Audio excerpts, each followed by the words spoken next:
Hoy estamos estudiando el libro de Primero de Pedro y estamos en capítulo 1.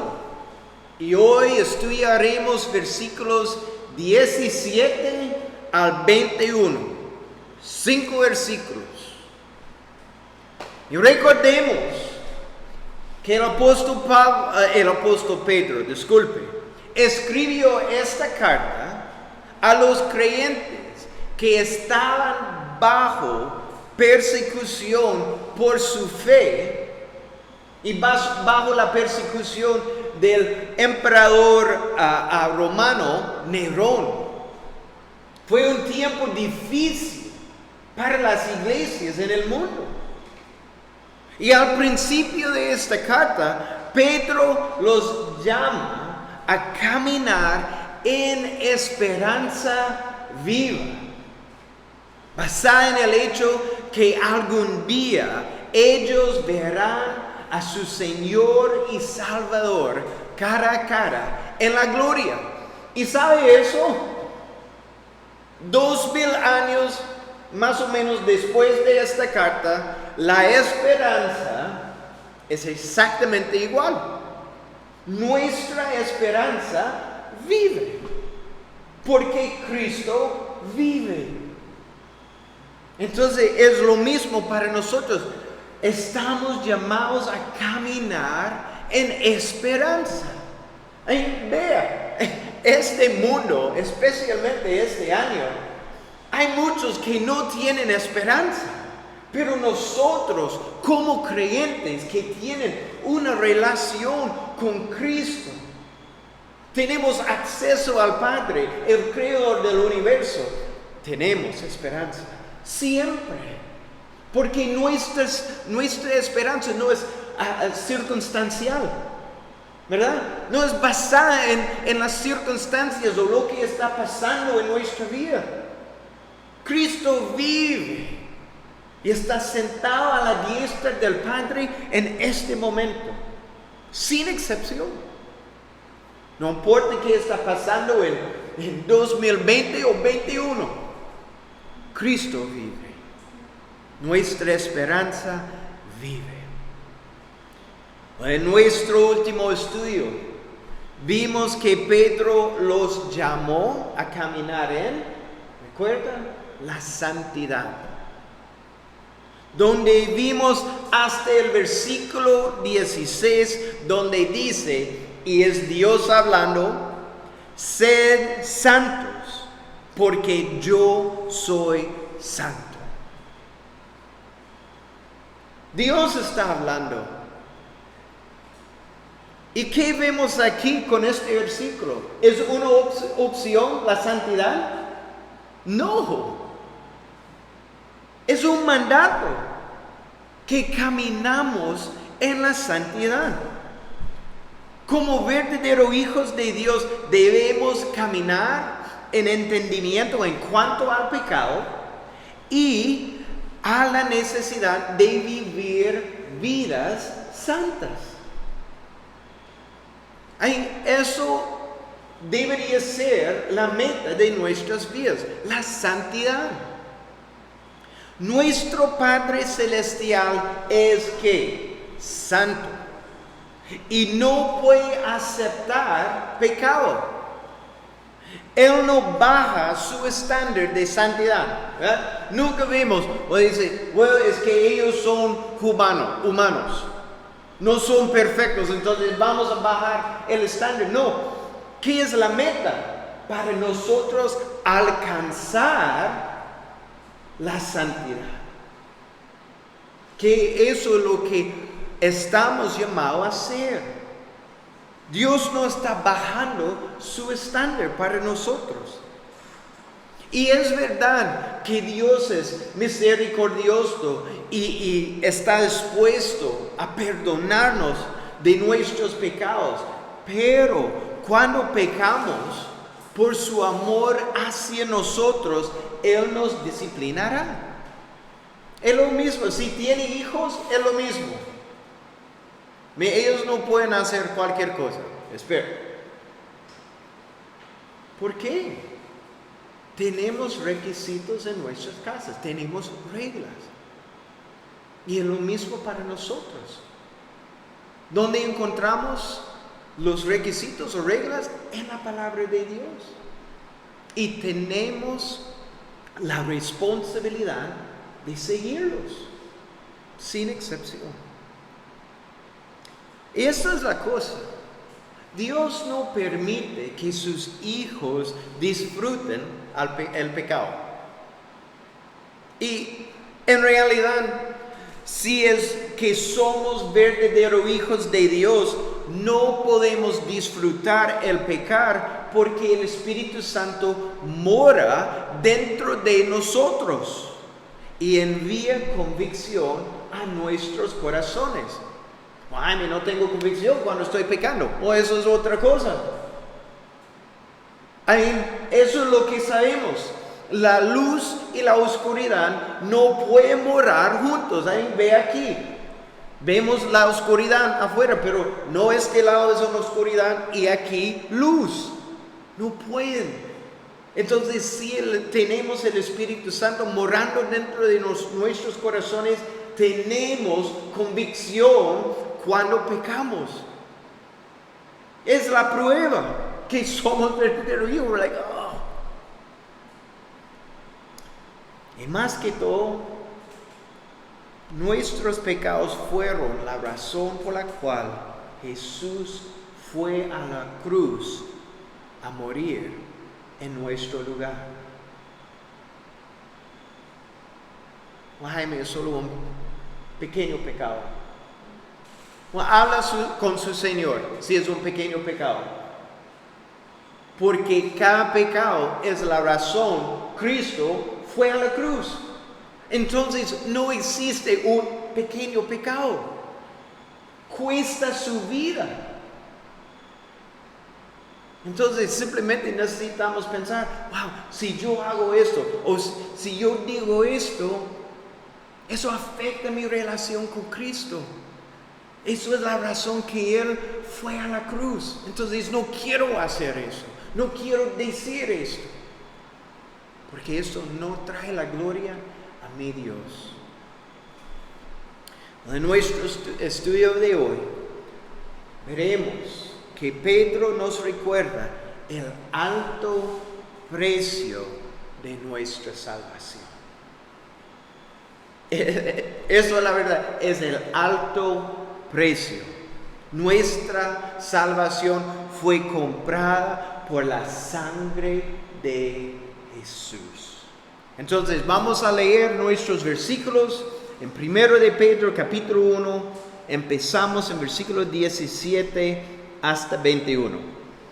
Dice: y si invocáis por Padre a aquel que sin excepción de personas juzga según la obra de cada uno, conducíos en temor de todo el tiempo de vuestra peregrinación, sabiendo que fuisteis rescatados de vuestra vana manera de vivir, la cual recibisteis de vuestros padres, no con cosas corruptibles como oro o plata, sino con la sangre preciosa de Cristo, como de un cordero sin mancha y sin contaminación, ya destinado desde antes de la fundación del mundo, pero manifestado en los postreros tiempos por amor de vosotros, y mediante el cual creéis en Dios, quien le resucitó de los muertos y le ha dado gloria, para que vuestra fe y esperanza sean en Dios. Amén. Primero en versículo 17, donde dice: si invocáis por Padre, esa palabra sí significa ya que. Es que a veces cuando leemos la palabra sí, podría implicar que una condición. Pero recuerden que Pedro le habla a los creyentes quien hablan con su Padre Celestial. Entonces, la idea es que tenemos una relación íntima con nuestro Padre Celestial. Es una relación. Él continúa diciendo que el Padre no hace excepción de personas. ¿Qué significa? Es decir, nuestro Padre es imparcial, lo que significa que Dios no es influenciado por la apariencia externa. Nuestro Padre no es influenciado por la cultura o la posición social alguien tiene, o por educación o cualquier otra cosa. Estas cosas no influencian nuestro Padre. Esas cosas son las cosas que pueden influenciar los hombres. Los hombres usan externas, pero nuestro Dios está por encima de esas cosas. Él ama y trata cada uno de sus hijos como por igual. Buenas noticias, ¿verdad? Nuestro Dios no tiene favoritos. No tiene favoritos. Qué triste por algunos aquí, ¿verdad? No, yo soy un favorito. No, por igual. Cuando sus hijos caminan en obediencia, siguiendo su voluntad, Él los recompensa como igual. Y cuando caminan en desobediencia y pecado, los castiga por igual porque los ama y los corrige. Porque nuestro Dios siempre quiere lo mejor para cada uno de sus hijos igual. Eso es lo que significa eso. Ahí piensen en lo que tenemos, en nuestro Padre Celestial. Nadie necesita pelear por su atención. Si yo despierto a las 3 de la mañana y quiero hablar con mi Padre, está disponible. No es like, no, estoy ocupado, estoy hablando con esas personas. Está disponible. Nunca estamos peleando por su atención. Siempre tenemos su atención indivisa. Tenemos todo su amor y afección igual. Esto es lo que tenemos en nuestro Padre Celestial. Qué increíble, ¿verdad? En todo el tiempo y medita en lo que tenemos en nuestro Padre. ¿Y sabe cómo recibimos esta relación? Recibimos esta relación con Dios solo por medio de la gracia en Cristo. Es por su gracia. Nuestro Padre, quien ama a cada uno de sus hijos por igual, dice en versículo 17, juzga según la obra de cada uno. Es muy importante que entendamos de qué juicio Pedro está hablando aquí. No está hablando de nuestra salvación. No está diciendo que necesitamos trabajar para ganar nuestra salvación. No. Cuando pusimos nuestra fe y confianza en Cristo y en su obra en la cruz, Dios nos perdonó y juzgó nuestros pecados en la cruz. Y ahora nos declara justos en su Hijo Jesús. Esto habla de nuestra justificación.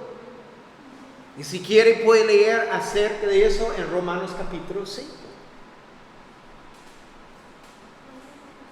Pero esa salvación que ahora tenemos en Él, es lo que está hablando, producirá buenas obras.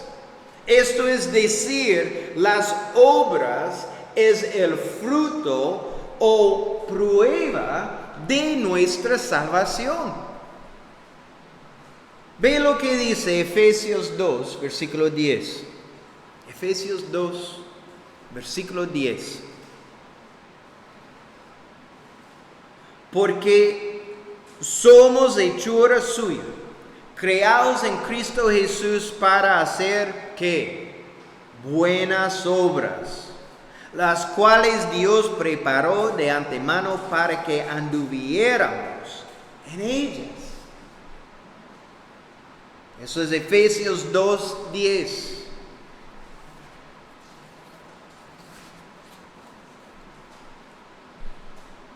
Fuimos creados para andar en buenas obras. La palabra juzgar aquí significa juzgar con la intención de encontrar algo bueno, ¿verdad? Eso es como lo opuesto muchas veces como en un juicio, ¿verdad? En los cortes, está buscando algo malo. Pero lo que significa aquí es con la intención de encontrar algo bueno. Es decir, Dios examinará nuestros corazones, motivos y carácter con la expectativa de encontrar en la vida de cada uno de sus hijos algo que Él pueda aprobar. En nuestro servicio, en nuestras vidas en general, Dios está examinando nuestras vidas siempre. No solo cuando estamos trabajando a las 8 de la mañana hasta 5 de la tarde. No, 24 horas, 7 días cada semana. Para buscar algo para aprobar. En palabras simples, deberíamos vivir nuestras vidas de una manera que Dios apruebe de ellas. Vivir vidas que tengan su apruebo. Vidas complacientes a Él. Entre más que vivimos bajo el control y en el poder del Espíritu Santo, viviremos más y más de una manera que agradará a Dios. Vidas que tendrán su aprobación. La clave es la vida que bajo el control del Espíritu Santo. Un versículo 17 termina recordándoles que su tiempo en la tierra es temporal. Solo estamos aquí por un momento. Es muy probable que yo he vivido la mitad de mi vida. Es la verdad. No sé, pero probablemente, por lo mínimo, 50% de mi vida ha pasado. Es temporal. Es pasajera. Entonces la vida es demasiado corta para desperdiciar en la desobediencia y el pecado. Es decir, somos responsables en cómo usamos nuestro tiempo.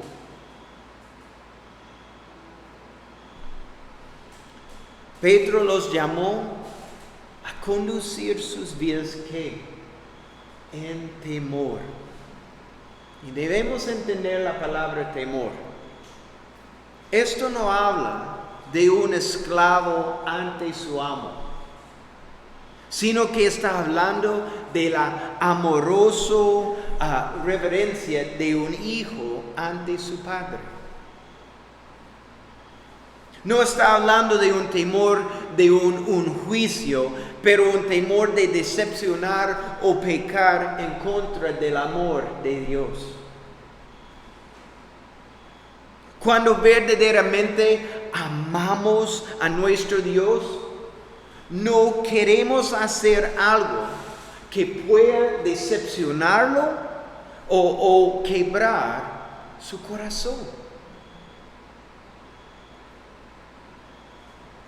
Es decir, no queremos fallar nuestro Padre Celestial, ¿verdad? Entonces, a veces requiere que tomamos un tiempo antes de hacer algo o decir algo y pensar, si yo hago esto, posiblemente esto quiebra el corazón de mi Padre. Entonces, no quiero hacerlo. Si yo empiezo esa conversación con esa persona porque yo soy enojado, eso termina con quebrando el corazón de mi Padre.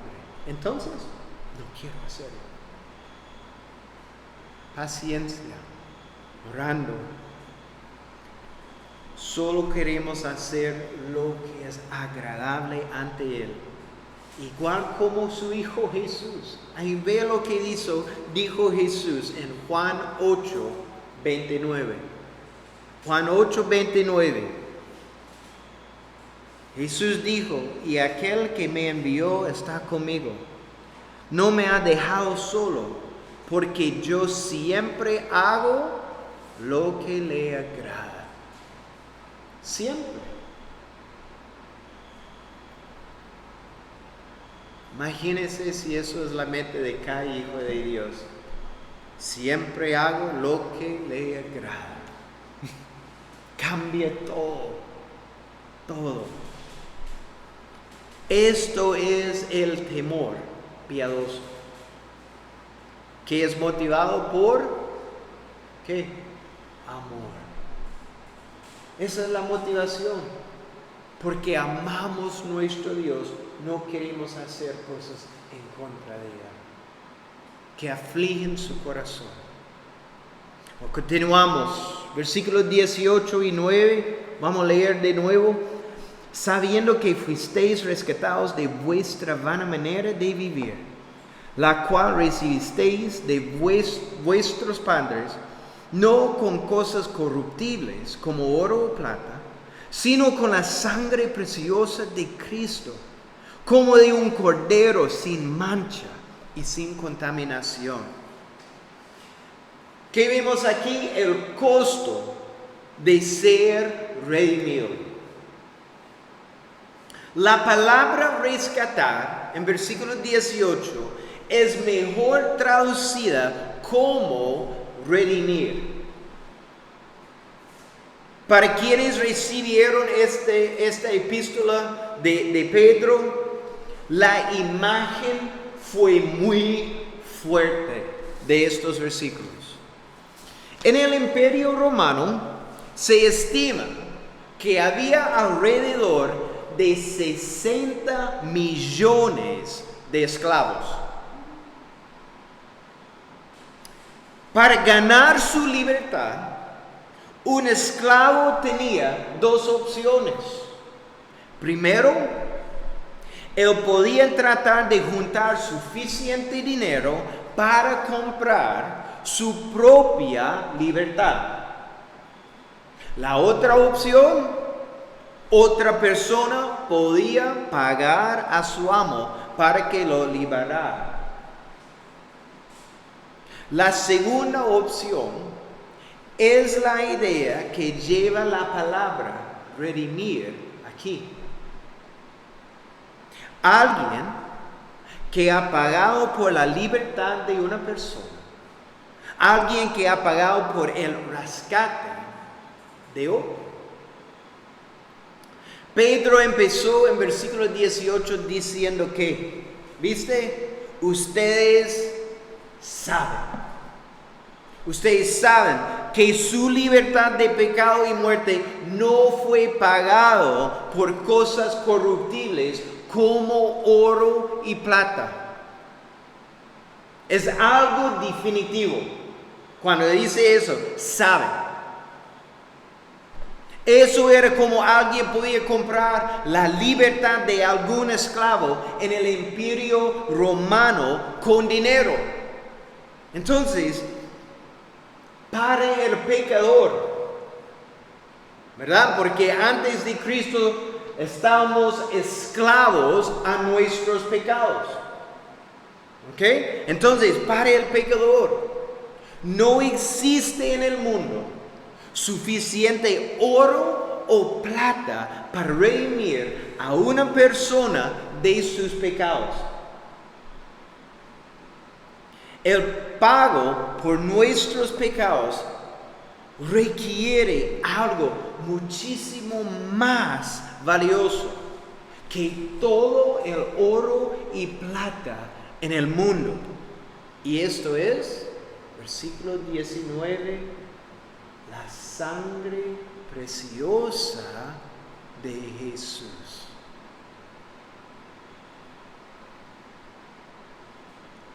La palabra preciosa en griego significa costoso.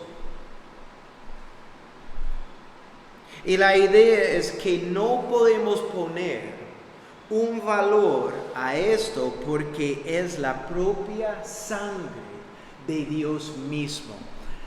Piensen en eso por un momento, ¿verdad? No estamos hablando de sangre en general. Estamos el día que Cristo murió en la cruz, la sangre derramada fue la sangre de Dios mismo. Es increíble, es su sangre por nosotros. No podemos poner un valor en esa sangre. Nadie puede comprar esa sangre. ¿Cómo recibe esa sangre? Libremente, cuando ponemos nuestra fe en Él. Es algo increíble. La cosa que existe en este mundo más valiosa, la sangre de Jesús, podemos recibir libremente.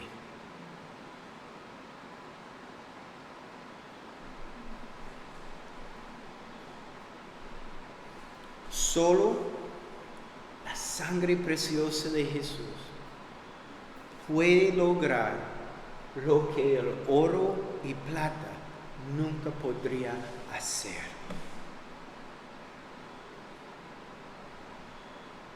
No importa si usted tiene billones de dólares, no se puede comprar su salvación. Y lo que es increíble, porque queremos algo con precio, es gratis, cuesta, sabemos, hay un costo, pero para nosotros al recibir la salvación es gratis, es increíble. No existe nada más valioso en el universo que la sangre preciosa de nuestro Señor Jesús. Es su sangre lo que nos hace libres. Ese fue el costo de nuestra salvación. Pedro les recordó en el final del versículo 19 que Cristo fue como de un cordero sin mancha y sin contaminación. También una imagen fuerte para la gente en este tiempo.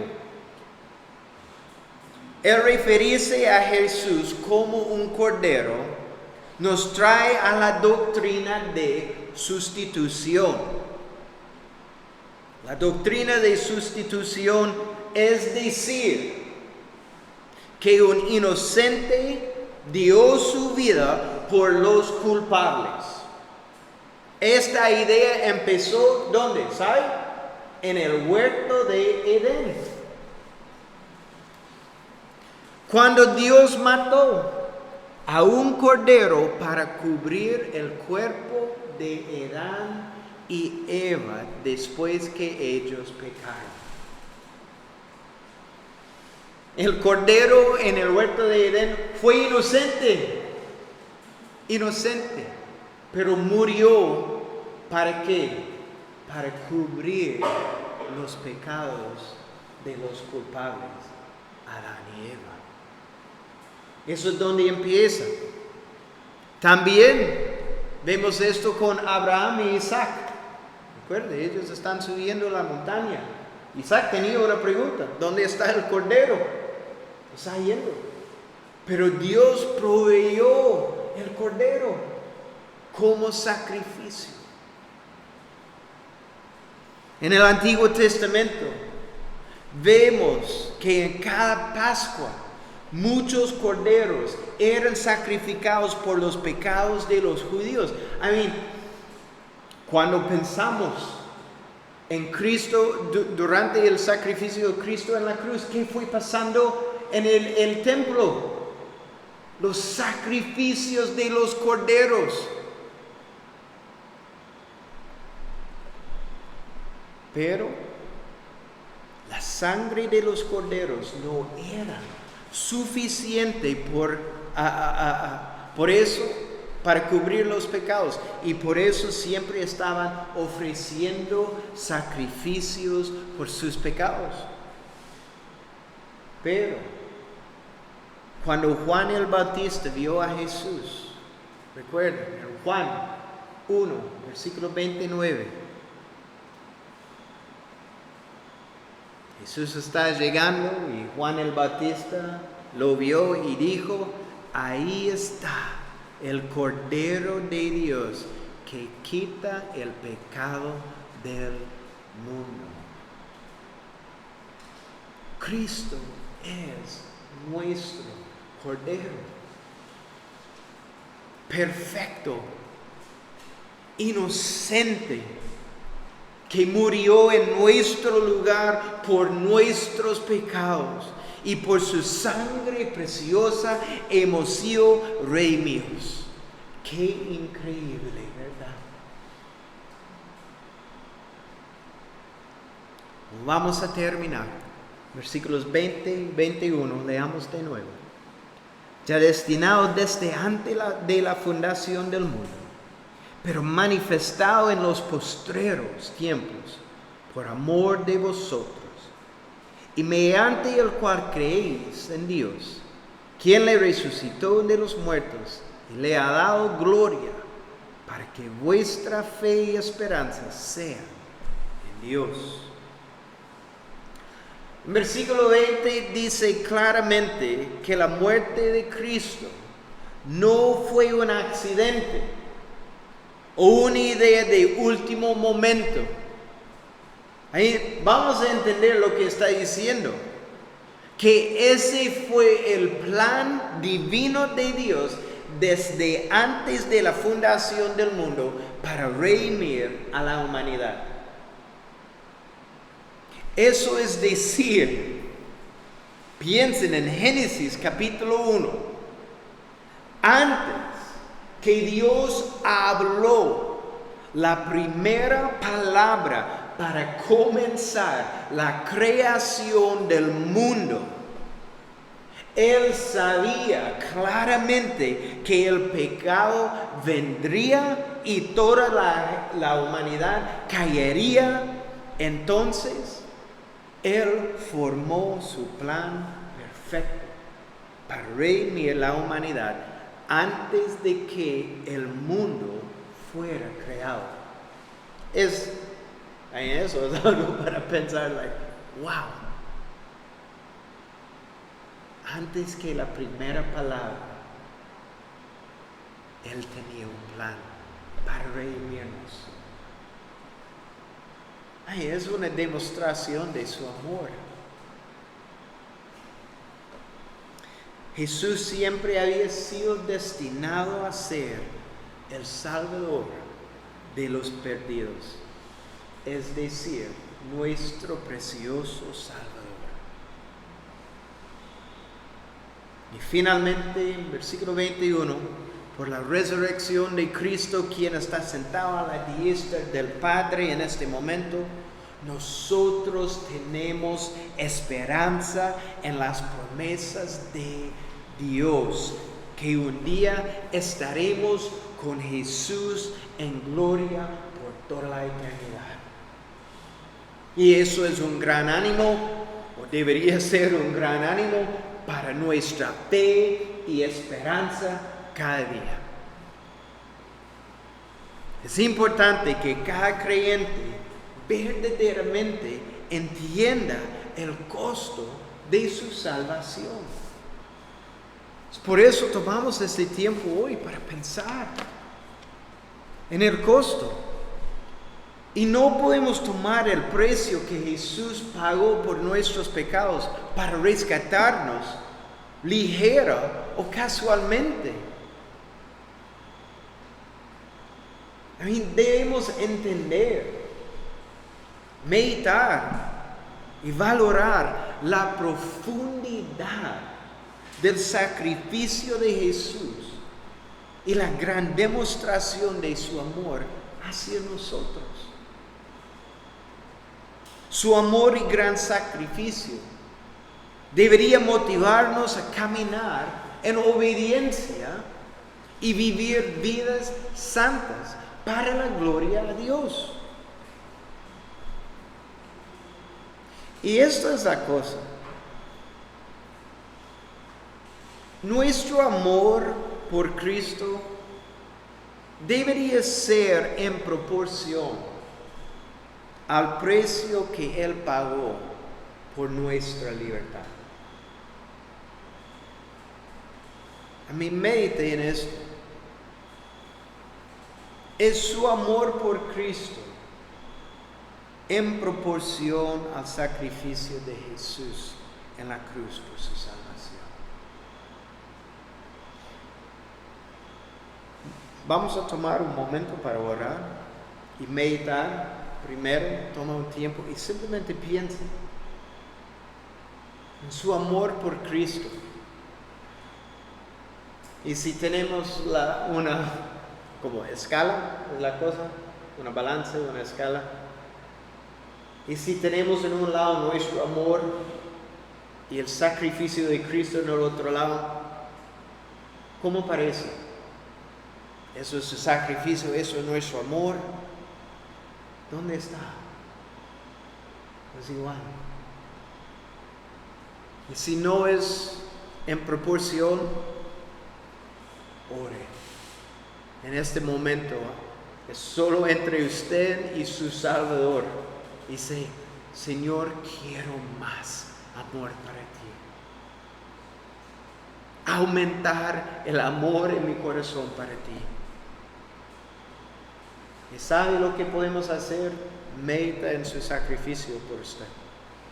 Cuando estamos pensando en su sacrificio en la cruz para nosotros, eso para mí inmediatamente el amor para Cristo está aumentando. Entonces vamos a tomar un momento para meditar y yo cierro el servicio en oración.